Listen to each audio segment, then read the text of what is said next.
It never stops, guys, okay? It keeps going. It never stops.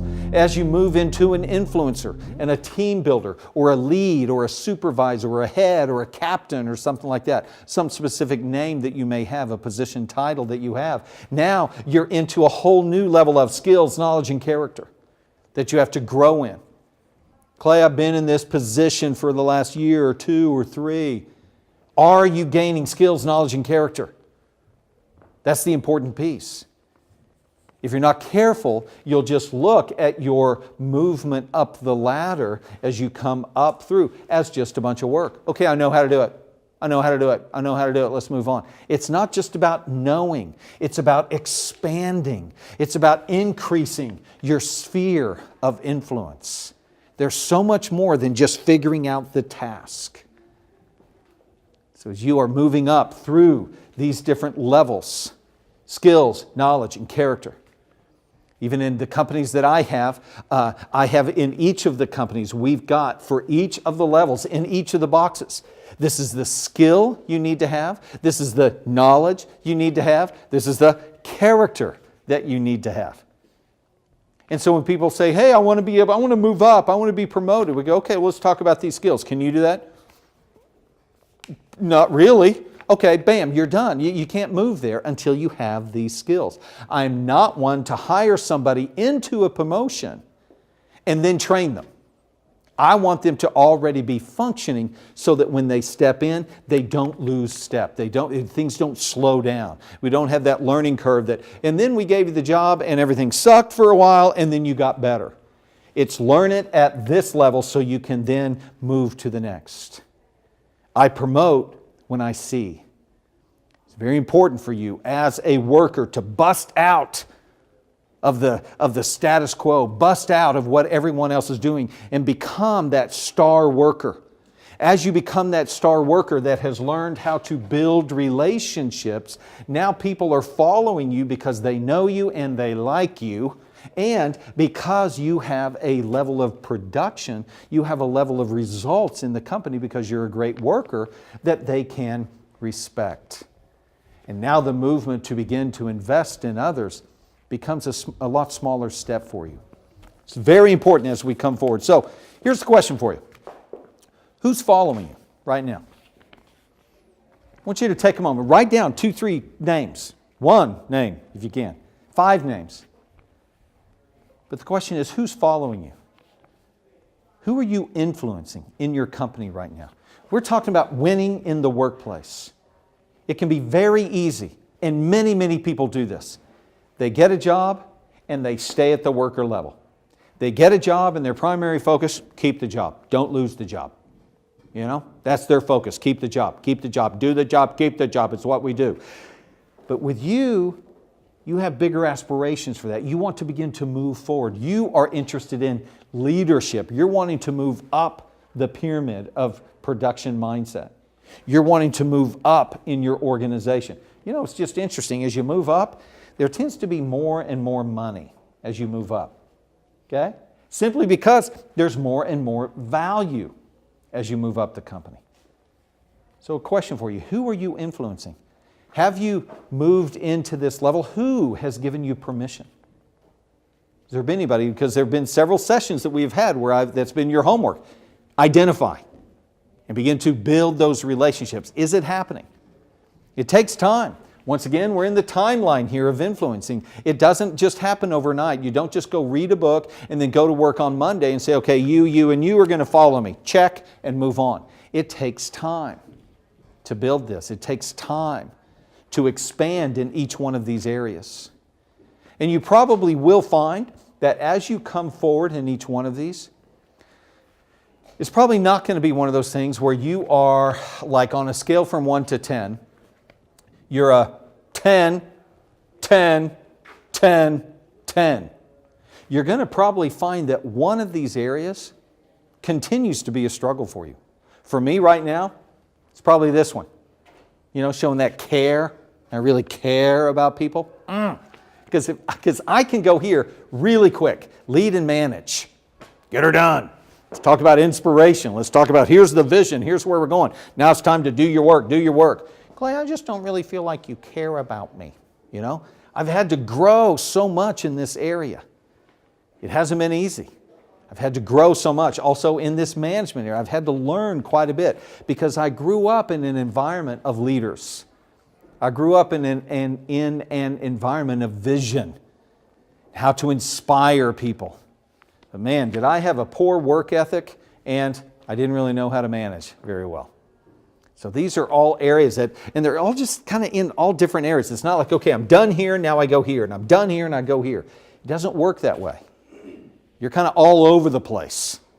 Okay, I was a science teacher, so it's not just, in one area that we grow, but what happens is your circle begins to look like some kind of amoeba or something like that, because you're growing in some areas while there are still other areas that you need to grow in. Maybe you're aware of it, maybe you're not. It's not just a real pretty, even though I show the circles a lot, it's not always that pretty. Okay, so I hope that makes sense to you. So the question is, who is following you? Are they following you by choice, or are they following you by force? You guys, if no one's following you, you're not building a team. If nobody's following you, you're not building a team. You personally may be moving up the ladder. Okay, that's fantastic.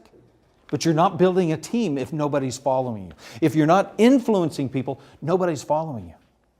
And so you can find yourself in a manager position looking around going, how come no one will do what I tell them to do? How come everybody's mad at me? When they say it's lonely at the top, it's lonely at the top because you didn't take people to the top with you. It's another Papa Maxwell line here. Success is not getting to the top. Success is getting as many people as possible to the top with you. So again, as a team builder, what is their mountain that they're trying to climb? What is their peak that you're helping them get up? It may not be the same as yours. But it's not just about you getting to the top, it's about you helping get other people to the top with you. With you. That's the whole team builder mantra. Get others to go with me. Because if you don't have anyone following you, you're not building a team. Just had all kinds of opportunities as I was a coach for 15 years at the high school level. Just all kinds of opportunities to sharpen and hone my skills. And you guys, influencer, that was a 15-year span for me. And then I stepped into running my company's business and I began to learn how to manage. That was another 10 years of learning how to manage. So here's 10 years here. 10 years. Poop my pants, Clay. This is stupid. 10 years. This, 15 years. Learn how to spell years in there somewhere. Okay? 15 years. Plus, when I was a manager, I had to continue to build teams. Working with college kids. Man, talk about building with green wood.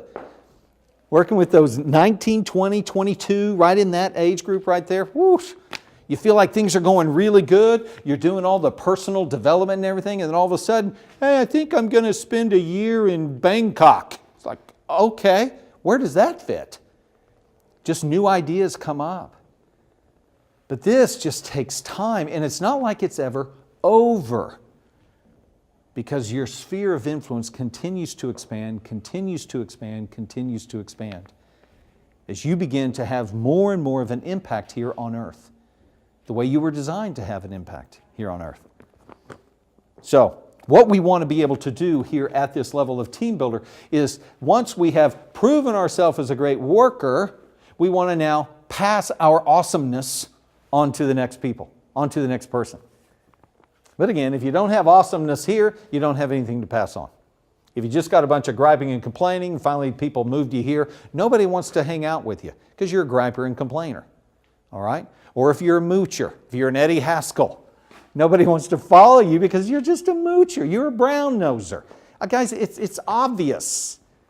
So we have to make sure that we are moving through these levels and getting people to come with us. Or else, again, you can find yourself up here in management levels, which is great for you, which is wonderful for you. But it'll be a real struggle because we didn't learn how to get people with you. So you're at a manager level now, and you're still in the mindset of, if you want it done right, you got to do it yourself. And now your responsibilities as a manager are huge. So you're running all over the place. Your life outside of work is just disintegrating, getting worse and worse because you haven't learned how to have a manager mindset. Okay? So let's see. Again, this takes time. So what are we going to do during this time? Build skills, learn knowledge, grow in character. This is what needs to happen. So what character? Well, I don't know those answers.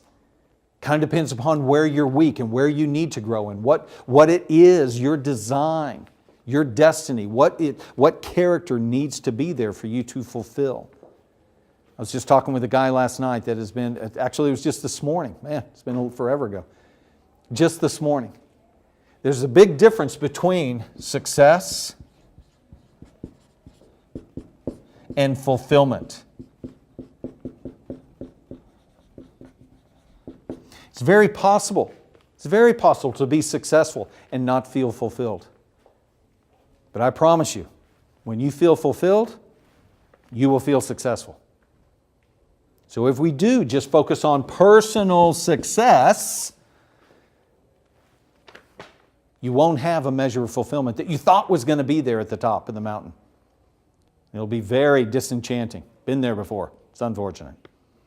Okay? So, hopefully this makes sense as we're talking about these different pieces, is the importance of grabbing people and moving with them, bringing them, influencing them, encouraging them to come forward. Well, Clay, you don't understand. The people I work with are a bunch of buttholes. I don't really want any of them following me around. Okay? That is an issue. That is an issue. If you're surrounded at work by a whole bunch of buttholes, you just might be the king of the buttholes. Okay? And so you may need to make a choice. Do I want to stay here as the king of the buttholes, or do I actually want to look at a position someplace else where I can actually be around A players? It's a very important thing for you to consider as you look at your future. Okay, I want to talk about as we are beginning to start looking at our next step into the manager level. Because there's some struggles on this, there's some real difficulties on this, and many people do not transition well. It can be really difficult for some folks. So what we've done now is we've learned how, as a team builder, we've learned how to build friends. We've learned how to build relationships. So we're here as friends. Okay? Which I think is very important. We learn how to build friends. But we need to make sure that we move from friends, not just friends, okay? We don't get rid of the friends thing, but we expand friends to a fun word I'm going to use here because it has to start with a F. We have to move from a friend to a fluencer, all right? To where we're actually influencing our friends. And that can be hard. Because as soon as we start going, hey, follow me, people that are our friends that are really close to us can have these ideas of, oh, you think you're all that and a bucket of cheese and all that kind of stuff. And they can really get offended by that. That's why we have to make sure we get permission. That what we have, people actually want. And so when they begin to gripe and complain, man, I don't see why you get this and I don't see why you get that. It's not fair, I don't get it. You can begin to ask small questions like, are you interested in doing what I'm doing? I think the reason why I'm getting this is because I'm doing this. Are you interested in that? No. Okay. Hand me another beer type of thing. Let's continue watching Netflix. All right? But to move to this influencer up here where you're investing, unless people want what you have, it's going to be really difficult for you to get there with them. Okay?